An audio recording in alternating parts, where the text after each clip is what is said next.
ছোটোবেলায় থেকে শুনছি এই রমাদান মাসে নাকি শয়তানকে 1 মাস বাঁধা থাকে।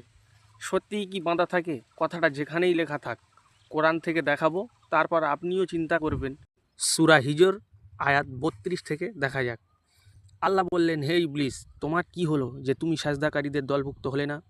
পরবর্তী আয়াত, ইবলিস বলল, আমার কাজ নয় মানুষকে সাজদা করা, যাকে তুমি পচা কর্দমের ঠনঠনে গড়া থেকে সৃষ্টি করেছো। তিনি বললেন, বেরিয়ে যাও এখান থেকে, কারণ তুমি হলে অভিশপ্ত। বিচার দিবস পর্যন্ত তোমার উপর থাকলো লানত। সে বলল, হে আমার প্রতিপালক, পুনরুত্থান দিবস পর্যন্ত আমাকে সময় দিন। তিনি বললেন, তোমাকে সময় দেওয়া হলো। তাকে পুনরুত্থান দিবস, যেদিনকে সবাইকে আবার তোলা হবে, সেই দিন পর্যন্ত সময় দেওয়া হলো। সেই দিন যার নির্দিষ্টক্ষণ আমার জানা আছে।